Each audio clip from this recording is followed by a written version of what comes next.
Hey folks, my name is Carl and welcome back to my channel. So in today's video, we're going to be looking at how to properly format your resume in order to apply for Canadian jobs. And also we're going to be looking at why you should not use resume templates from websites like Canva. Stay tuned.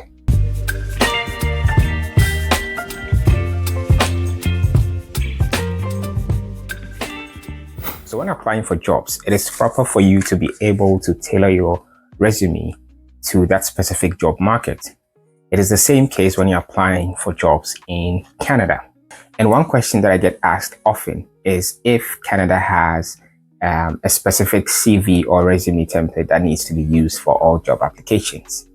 Now, before we get into that, you must know the difference between a CV and a resume. Now, in most countries, these two terms are used interchangeably. So a CV could mean the same thing as a resume in Canada, but you still need to know the difference. A CV is a full history of your academic accomplishments, your qualifications, experience, and what have you. A CV could be between 3 pages to 10 pages long, and it doesn't really matter. However, a resume is usually just 1 to 2 pages, and it's a careful and concise summary of your professional history and qualifications. So a resume is not a list of everything. If you have a resume that's 3 to 4 pages long or even more, you might want to have a second look at that resume. So back to the question of what resume format Canada uses. Well, the widely accepted resume format in Canada is what is called the reverse chronological format. Okay, now what that means is that you list your experiences from the most recent to the oldest, right? So the most recent on top to the oldest. That's the generally accepted resume format in Canada. However, in a few minutes, we are going to discuss some of the sections that you need to have in the resume and a few things that you need to keep in mind when formatting your resume. Now, let me start off by saying that one of the biggest mistakes that most people do is that when they're trying to format their resume to apply for jobs in Canada, they go online, they search on Google for resume templates for Canada, and then they are directed to websites such as Canva or Resume Builder or other similar websites where you see very nice, fancy resume templates, and they just download these templates, edit them, and then just begin applying for jobs with that resume template. That is a very, very big mistake. Now, that is a very, very big mistake because if you have been applying for jobs in Canada, you may have heard about something called the ATS. ATS stands for Applicant Tracking System. Now, that is just an umbrella term for the many different kinds of softwares that organizations or companies use as the first step of reviewing resumes when they have job openings. So when you apply for jobs in Canada, your resume doesn't straight away go to the employer for review. It may first of all go through what we just talked about, the ATS.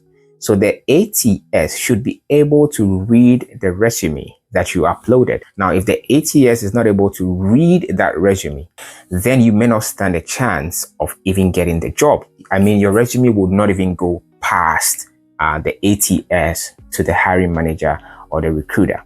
Now, I did my own checks, and it turns out that most resume templates that are downloaded from websites such as Canva are not able to be read by the ATS or by some of the ATS softwares. So I actually did a test run and downloaded a CV of Canva and put it in an ATS software and tried to let the ATS software read the resume, and it couldn't. I tried other softwares that were able to read part of the resume, but the results that came out were not really legible. So you could see for a fact that just downloading a template of Canva, putting in your name and changing the details in there might not be the best idea. So here's my advice. If you're applying for a job and you're looking for a very, very nice resume template to use, and you go on Canva and find something nice that you'd like to use, download it and use that as a reference point. What I mean is, you have that template, but don't just edit that template.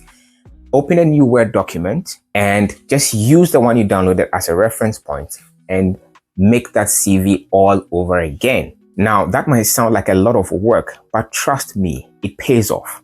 It is better for you to take time to design the CV yourself rather than rely on that template and send out hundreds of applications with no results.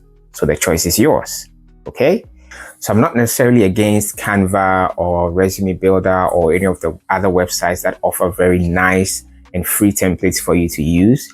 Go ahead and download those templates. But I'm saying that if you download the template, make sure that you use it as a reference point. Do not use that exact same document by just editing the details and then just going on to start sending them.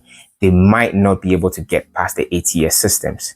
Use them as a reference point and build your own resume.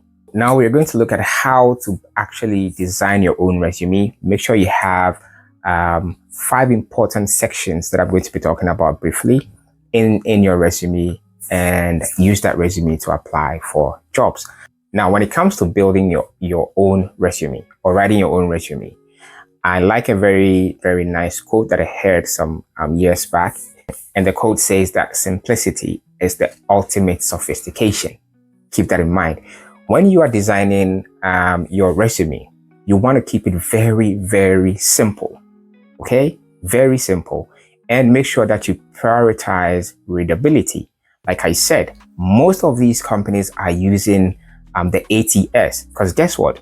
When the job openings are listed, some companies can receive as much as 10,000 applicants.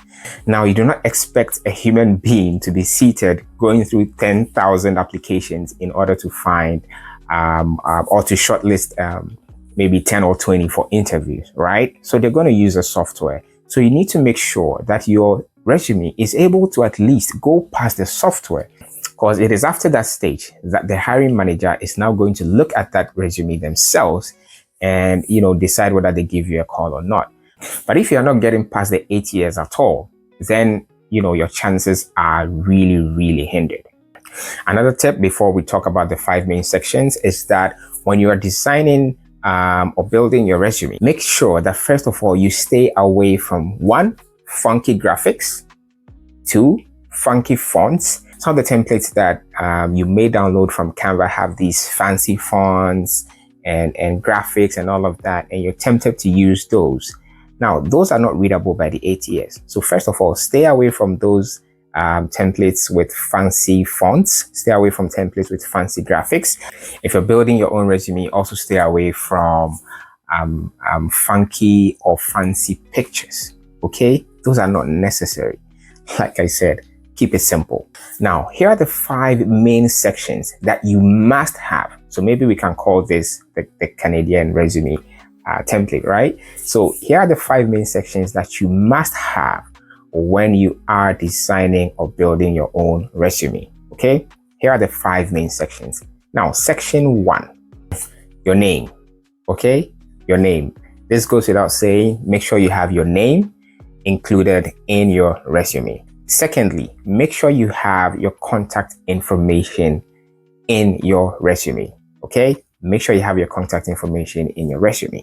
Now, thirdly, make sure you have your relevant past experience in the resume as well. Now, let me underline the word relevant. Okay, so if you're applying for a job, you should list experiences that are relevant to the job. You can always tailor them to make them relevant to the job you're applying for. But yes, number 3 is relevant work experience or relevant past experience. Number 5 is your education. I mean, that goes without saying. You should list your education on your resume. The schools you attended, and maybe you could add your certifications as well. And lastly, your skills. Make sure you list any skills that you have. These can be soft skills or hard skills. Now, hard skills are technical skills that can be taught or you probably learned in school. So, for example, a hard skill could be Excel. Proficiency in Excel could be a hard skill. A soft skill tells more about your personality or your character type, the kind of person you are. So the soft skill that you could put on your resume could be teamwork or something like leadership, right? Now, I saved the best for last. And I know most of you are wondering, he's listed all these 5. I think he's missing something. Yes, the professional summary. Now, I cannot highlight this enough. Make sure that whatever resume you have has a professional summary that sort of summarizes who you are, your experiences, your education, and make sure it is written very, very well. Now, the reason why this is very, very important is that research shows that hiring managers and recruiters spend only about 7 seconds skimming or scanning a resume. Only 7 seconds. So this is part of the reason why I say that your resume should be very, very simple. They're not interested in the fancy graphics. They're not interested in the fancy and the funky fonts and all of that. Keep it simple. Make sure you have the most important information readily available on the resume. Again, because these recruiters need to be able to read the most information in the shortest possible time. Because guess what? It is not just your resume that they're reviewing. There are other resumes as well. So make sure you have a professional summary and make sure it is written very, very well.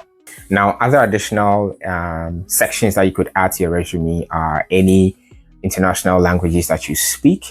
For example, here in Canada, there are 2 main official languages, English and French. So if you speak English and French, I encourage you to add the second language to your resume, as this could help you land your job way quicker than others, because there are many job listings that require the applicants to be bilingual. So if you have any other language skills, you should put those on your resume as well. Now, you could also list any awards that you might have received that are relevant to the job that you're applying for. Those also do not hurt your application and can actually help boost your application as well. And lastly, you could also list some volunteer experience that you might have. If you have any volunteer experience, it tells a lot about the kind of person you are. So you might want to list that on your resume as well. That is also a very good one to add. Now, let's talk about pictures or your photo on the resume. Now, there's a very huge debate about whether or not you should put your picture on your resume. Now, here are my thoughts. I would say do not do it. Again, I'm going to refer you to the ATS system. Most of the ATS systems only read text. So your picture on there does nothing, absolutely nothing. Okay? So if you ask me, I would say don't bother putting your picture on there. Okay? Just stick to the basics and keep it very, very simple and neat. So I listed all these 5 sections and some others that you might want to add. And one of the questions that some have asked is, how do you arrange these? Now, obviously, your name and your contact information is going to be at the very top.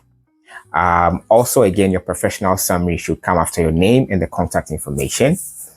Now, after that, you're left with your relevant experience, education, and skills. Now, some people choose to go with that order. That is, right after the name, the contact information, the professional summary, they go into listing their relevant experience, their education, and then their skills as the last section. However, others have also suggested, which I think I agree with more, that right after your name, your contact information, and the professional summary, you should put in your skills, okay? And that is called the functional resume. So if you want to adopt the functional resume, I would say that right after listing your name, your contact information, and your previous experience, the next thing you put there are your skills. You can put a mix of your hard skills and soft skills that we've already spoken about. Then you can continue with your relevant past experience and then your education. Now, is it necessary to add in references? Not necessarily. When the employers ask for the references, then you can send it to them. There's no need listing your references and their contact information on the resume at that point. Another question that people ask often is, so how long should a resume be? Well, maximum 2 pages. That is what most recruiters are going to recommend. Now, some final tips before we sign off on this video. Tip number 1, make sure that you always tailor your resume to the jobs that you apply for. I know this sounds quite tedious, And let me explain that I'm not asking you to redo your resume anytime you apply for a job. You may just have to tweak a few things, change a few things to make sure that the job description fits the resume that you're sending. Also, make sure that your resume has some of the keywords that are in the job description. Okay, now here comes AI. Now, a lot of people have made use of AI. I would not suggest that you use AI to write your whole resume. People have done that, that's fine. But if you ask me, I would say that you can use AI, as a support system while designing a resume. So one of the ways you can use AI here is that you can post the job description in, let's say, ChatGPT, for instance, and ask it to give you the keywords in that job description. And, you find ways to incorporate those keywords in the resume. Also make sure that any previous experiences or job duties that you list are very, very specific. Don't leave them too vague. For example, if you had to submit reports, do not just leave it vague like that. You can state the number of reports that you submitted, whether weekly or monthly, or stuff like that. Just keep it a little bit more specific. Make sure you always proofread your resume. Now, what happens is that when you've been designing or building your resume for a while, you become very familiar with the document, so you may not be able to detect some very, very minor errors in the document. So I recommend that you ask a friend to go over your resume and see if there are any mistakes in there. One other tip that I almost forgot is that once you have finished designing or building your resume, you can test the resume with online ATS checkers. That will be able to tell you if your resume is formatted properly and give you tips on how to improve the readability of your resume. Now, one of the websites that I would recommend is jobscan.co. I'll put the link in the description below. You can check it out and upload your resumes and see the results for yourself. It's a useful tool. Like I said, the organizations and companies use many different softwares, but this is a great starting point so you can be able to see the areas where you can improve your resume. Another website that I'll be sharing or putting the link in the description is Hiration. Hiration also has a tool that tells you where you can improve your resume and make it more ATS friendly. I hope this video has been useful to you, and thank you so much for sticking around to the very end. If you're new to the channel, please consider subscribing, as it really, really helps to grow the channel. And to all my returning subscribers, thank you all so much for the love and support. I'll see you in the next video where we talk about how to search for LMI jobs on other websites such as Indeed. Thank you, and see you in the next one. Bye.